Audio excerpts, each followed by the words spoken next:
नमस्कार, मी सिद्धेश शिगवण बित्तम बातमीमध्ये तुम्हा सर्वांचं स्वागत करतोय। बातमीपत्राला सुरुवात करण्याआधी एक नजर टाकूया बातमीपत्रातील काही महत्त्वाच्या हेडलाईन्स। ठाण्यामध्ये डिसेंबर पासून अपघातांचे प्रमाण कमी, हेमांगिनी पाटील यांनी दिली माहिती। गेल्या 20 दिवसांमध्ये कल्याण डोंबिवलीमध्ये अंमली पदार्थ विक्री करणाऱ्या 13 आरोपींना अटक। पहिल्याच दिवशी महाराष्ट्रामध्ये 5 लाख कोटींची गुंतवणूक आली, दाओसमधून उदय सामंत यांनी दिली माहिती। आणि ठाण्यात भाजपकडून राम मंदिर वर्षपूर्तीनिमित्त कार्यक्रमांचं आयोजन। आता पाहूया सविस्तर।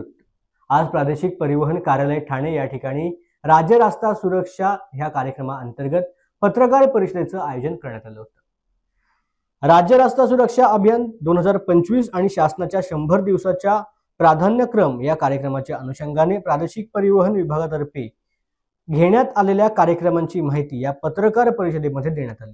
पत्रकार परिषदेला संबोधित करत असताना श्रीमती हेमांगिनी पाटील, प्रादेशिक परिवहन अधिकारी ठाणे यांनी गेल्या साधारण 6 महिन्यामध्ये प्रादेशिक परिवहन विभागामार्फत म्हणजे आरटीओ मार्फत केलेल्या उपाययोजना, जनजागृतीचे कार्यक्रम, वायुवेग पथकांची कामगिरी याबाबत सविस्तर माहिती दिली। त्याचबरोबर ठाण्यात डिसेंबर पासून अपघातांचे प्रमाण कमी झाले आहे असे देखील मत हेमांगिनी पाटील यांनी व्यक्त केलं। 1 जानेवारी 2025 ते 31 जानेवारी 2025 दरम्यान रस्ता सुरक्षा अभियान राबवले जात आहे। त्याच्या अनुषंगाने ठाणे प्रादेशिक परिवहन कार्यालयाच्या मार्फतीने विविध कार्यक्रम आयोजित केलेले आहेत। जास्तीत जास्त लोकांपर्यंत पोहोचण्याचा प्रयत्न आम्ही करत आहोत, जेणेकरून लोकांमध्ये रस्ता सुरक्षाविषयी जागृती निर्माण होईल। जसे की शाळा कॉलेजेसमध्ये मोटार वाहन निरीक्षक यांच्या मार्फत हे लेक्चर देण्यात येत आहे। तसेच वाहन चालकांसाठी नेत्रांची तपासणी करण्यात आलेली आहे।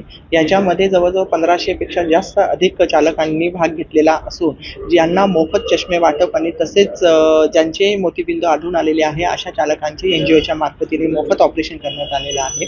त्याचप्रमाणे सायकल रॅलीचे आयोजन करण्यात आलेलं आहे, कार रॅलीचे आयोजन करण्यात आलेले आहे, सुपर बाईकच्या रॅलीचे आयोजन करण्यात आलेले आहे।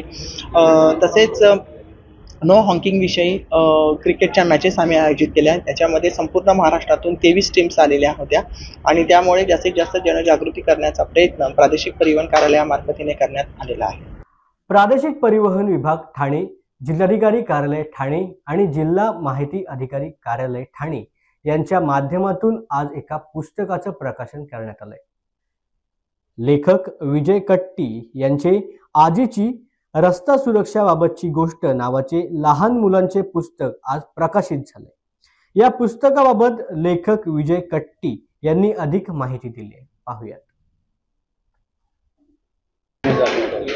हे जे पुस्तक लिहिलेले आजीनी आपल्याला गोष्ट सांगते। आजी म्हटले की आपल्याला ऐकायला पण आवडेल आणि पालन करण्याला पण आवडेल। दुसरी गोष्ट, हे पुस्तक मध्ये आपण काय केलेले, माहिती नसल्यामुळे आपण चुका करतो, माहिती असल्यानंतर चुका कोणी करणार नाही। माझी आजी माझ्या नातूंना सुरक्षा जे असतं त्याच्यावरती जे रोड सिम्बॉल्स आहेत, कलर्स आहेत, बसवरती लिहिलेले इन्फॉर्मेशन आहेत आणि कायद्यानुसार आपल्याला जे कंप्लायन्सेस जे म्हणतो ते आपण सरळ भाषामध्ये त्यांना समजून सांगायचं आणि लहान मुलांमध्ये लहानपणीच हे सुरक्षाबद्दल एक जागरूकता निर्माण करण्याचा विचार आहे। आणि हे पुस्तक 3 भाषांमध्ये उपलब्ध करणार आहे, हिंदी आहे, मराठी आहे आणि इंग्लिश आहे आणि हे देशभरात आपण घेऊन जायचा प्रयत्न करणार आहे। मागील 20 दिवसांपासून ठाणे, कल्याण, डोंबिवली या भागामध्ये सर्रास अंमली पदार्थ तस्करांवरती पोलीस कारवाई करत असल्याचं पाहायला मिळतंय। या 20 दिवसांमध्ये जवळपास 13 जणांना अंमली पदार्थ तस्करी करत असताना पोलिसांनी अटक केली। आता देखील डोंबिवलीमधून एकाला अटक केल्याची माहिती समोर येते। नमस्कार। परिमंडळ 3 कल्याण परिमंडळामध्ये 1 जानेवारीपासून अंमली पदार्थाची जी मोहीम सुरू आहे त्याच्या अंतर्गत केलेली कारवाईच्या संदर्भात थोडक्यात माहिती आहे। याच्यामध्ये कालच रात्री विष्णुनगर पोलीस स्टेशनच्या हातीमध्ये अंमली पदार्थ विरोधी जे टीम आहे त्या टीमने त्या ठिकाणी 3.5 किलोपर्यंत गांजा आणि 1 इसम त्यामध्ये अटक केलेला आहे। अशा प्रकारच्या ह्या कारवाया मागच्या 1 तारखेपासून 1 जानेवारीपासून या अंमली पदार्थ विरोधी सुरू आहे पूर्ण झोनमध्ये। त्याच्यामध्ये आतापर्यंत टोटल 8 गुन्हे या संदर्भात दाखल केलेले आहेत। त्याच्यामध्ये आतापर्यंत 13 आरोपी आपण अटक केलेले आहेत आणि त्याच्यामध्ये एमडीच्या विषयीचे 2 गुन्हे दाखल केले आहेत। 2 ठिकाणी आपल्याला एमडी मिळाले आहेत। त्या संदर्भात 44 ग्रॅम एमडी आतापर्यंत आपण ह्याच्यामध्ये जप्त केलेला आहे। त्याचप्रमाणे गांजाच्या अनुषंगाने आपण आतापर्यंतच्या 4 कारवाया केलेल्या आहेत. त्याच्यापर्यंत आताचे अंदाजे 6 किलोपर्यंत गांजा आपण रिकव्हर केलेला आहे. त्याचप्रमाणे ज्या कोरेक्सच्या बॉटल ज्या आहेत त्या नशा करण्याकरता यूज करतात अशा आपण 2 केसेस आतापर्यंत या पूर्ण परिमंडळमध्ये केल्या आहेत.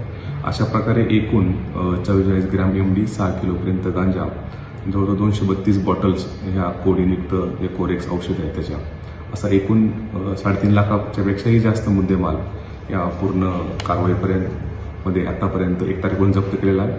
आणि ही परिमंडळमधली कारवाई अशाच प्रकारे सुरू राहणार आहे. जे विक्री करणारे असेल आणि सेवन करणारे या दोघांच्या वरती ही कारवाई ही पूर्णपणे झोनमध्ये सुरू आहे आणि ती अशा सर्व फुटेज हद्दीमध्ये आणि पूर्ण झोनमध्ये ही सुरू राहणार आहे. आजचा दिवस तमाम राम भक्तांसाठी आणि हिंदू बांधवांसाठी अत्यंत महत्त्वाचा दिवस आहे, कारण अयोध्येमधील राम मंदिराला आता वर्ष पूर्ती होते आणि ह्याच निमित्ताने ठाण्यामध्ये विविध उपक्रम हे भाजपकडून राबवल्याचं पाहायला मिळते. राम मंदिराबद्दल आनंद व्यक्त करण्यासाठी, समाधान व्यक्त करण्यासाठी भाजपने यंदा या विविध उपक्रमांचं आयोजन केल्याचं पाहायला मिळतंय. आमदार केळकर यांच्या मार्गदर्शनाखाली ह्या विविध कार्यक्रमांचं भाजपने या ठिकाणी आयोजन केलंय आणि ह्या कार्यक्रमाला आमदार निरंजन डावखरे यांनी देखील उपस्थिती दर्शवले. खरं म्हणजे प्रभू राम हे आमच्या मनामध्ये आहेत, रामराज्याची आमची संकल्पना आहे, हाच संकल्प घेऊन देशवासी पुढे जात आहेत असं मत यावेळेला निरंजन डावखरे यांनी व्यक्त केलं. त्याचबरोबर माझ्यासारखा कारसेवक ज्याने 2 वेळा कारसेवा केली त्यांच्यासाठी आज आनंदाची गोष्ट आहे की ज्यावेळेला अंतिम लढाई झाली त्यावेळेला मी साक्षीदार होतो, त्यामुळे आमचा आज आनंद हा द्विगुणित झालाय असं मत निरंजन डावखरे यांनी व्यक्त केल्याचं पाहायला मिळालं. आज राम मंदिराला वर्षपूर्ती होते आणि आपण बघतोय की मोठा उत्साह हा राम भक्तांमध्ये आणि राष्ट्रभक्तांमध्ये आहे आणि योगायोगाने कुंभही सुरू आहे आणि त्याच्यामुळे पूर्ण आपण बघतोय की भारतामध्ये एक हिंदुत्वाचं वातावरण आहे. निश्चितच आजचा दिवस हा सगळ्याच राष्ट्रभक्तांसाठी महत्त्वाचा आहे. दावोसमध्ये सध्या वर्ल्ड इकॉनॉमी फोरम सुरू आहे आणि ह्याच पार्श्वभूमीवरती महाराष्ट्रासाठी अत्यंत महत्त्वाची बातमी समोर येते. पहिल्याच दिवशी महाराष्ट्रामध्ये आता विविध उद्योजकांनी 5 लाख कोटींची गुंतवणूक केली आणि ही आनंददायी बातमी उद्योग मंत्री उदय सामंत यांनी सर्व महाराष्ट्र वासियांना दिल्याचं पाहायला मिळतंय. दावोसमध्ये वर्ल्ड इकॉनॉमी फोरमचे सोमवारी रात्री उद्घाटन झालं. त्यानंतर मंगळवारी पहिल्या दिवशी महाराष्ट्राने मुख्यमंत्री देवेंद्र फडणवीस यांच्या नेतृत्वात विक्रमी 4,99,321 कोटींच्या गुंतवणुकीचे करार केलेत. यामधून सुमारे 92,235 इतकी रोजगार निर्मिती महाराष्ट्रामधील नागरिकांसाठी होणार आहे. त्यामधील एकच करार हा 3 लाख कोटींचा असून हा करार JSW कंपनी सोबत झालाय, जी कंपनी स्टील, ऊर्जा, पायाभूत सुविधा, सिमेंट अशा विविध क्षेत्रामध्ये कार्यरत आहे.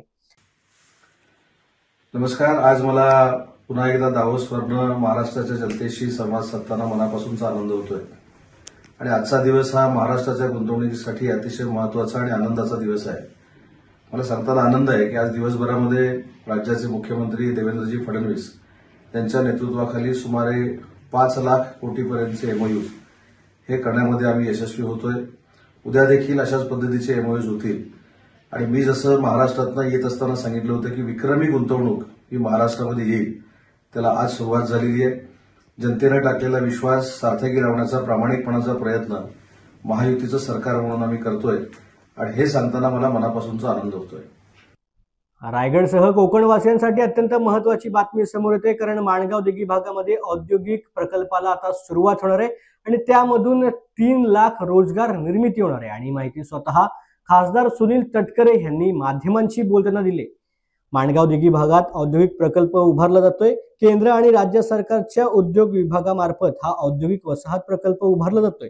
हा प्रकल्प 4,000 एकरवरती सुमारे 1,865 कोटी रुपये खर्च करून उभारला जातोय. या प्रकल्पामध्ये 1,000 हेक्टरवरती बल्क ड्रॅग पार्क आणि 61 हेक्टरवरती चर्मोद्योग समूह उभारला जातोय. त्यामुळे 3 लाख रोजगार निर्मिती होत असून या कामांना फेब्रुवारी महिन्यामध्ये सुरुवात होणार आहे, अशी माहिती खासदार सुनील तटकरे यांनी दिली.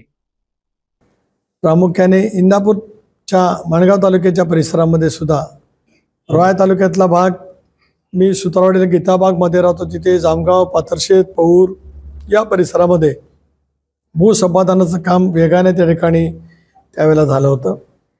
आता दिघी औद्योगिक वसाहतीच्या माध्यमातून आता त्या सगळ्या परिसरामध्ये 1865 कोटी रुपये खर्चाच्या पायाभूत सुविधेच्या कामाला निधी उपलब्ध झाला आणि त्याची निविदाही निघाली आणि फेब्रुवारी महिन्याच्या मध्यानास प्रत्यक्षात त्या ठिकाणच्या कामाला सुरुवात होईल. मी मागे सुतोवाच केलं होतं आणि अनेक वेळेला शैक्षणिक कार्यक्रमाला जात असताना मी म्हणत आलो होतो की या संबंध औद्योगिक वसाहतीमध्ये नेमके काय पद्धतीचे कारखानदारी येणार आहेत, जेणेकरून आत्तापासूनच कुशल कामगार, तंत्रज्ञ, अकुशल कामगार केव्हाही उपलब्ध होऊ शकतात, पण प्रामुख्याने कुशल कामगार, तंत्रज्ञ यांना देणारं शिक्षणाची व्यवस्था आपल्याकडे असली पाहिजे. कारण जॉब ओरिएंटेड कोर्सेस असल्याशिवाय आणि येणाऱ्या कारखानदारीमध्ये नेमकं त्याच पद्धतीने काय आहे त्याची माहिती घेतल्याशिवाय आपल्याला त्याची हे नव्हती. एकदा दिल्लीमध्ये मी त्या संदर्भात माहिती घेतली, काल मुंबईमध्ये सुद्धा माहिती घेतली. आदिती तटकरे आमदार त्याही उपस्थित होत्या, अनिकेत माजी आमदार पण उपस्थित होते. त्यामध्ये प्रामुख्याने या संबंध 4000 एकर जागेवरती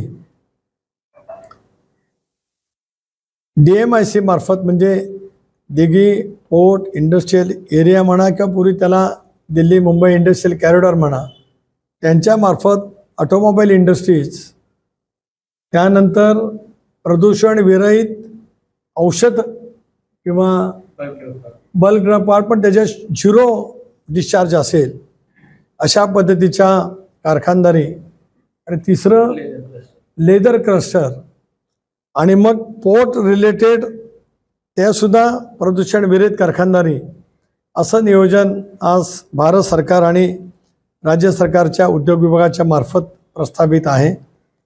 हे जवळपास 1800 कोटी रुपयाच्या पहिल्या टप्प्याच्या कामाला लगेचच सुरुवात होईल. ते भुवन घोटवाळच्या परिसरामध्ये सुद्धा लेदर इंडस्ट्री, त्या ठिकाणी लेदर पार्क येणार आहे. आदिती राज्यमंत्री असताना त्यांनी प्रस्तावित केलं होतं. सामाजिक न्याय खात्याचे मंत्री धनंजय मुंडे होते आणि दिल्लीमध्ये कॉमर्स मिनिस्ट्रीकडे जातं, तर त्यावेळेला सुद्धा पियुष गोयल साहेबांची मी भेट घेतली होती आणि आता पुन्हा पियुष गोयल साहेबांची भेट घेतली.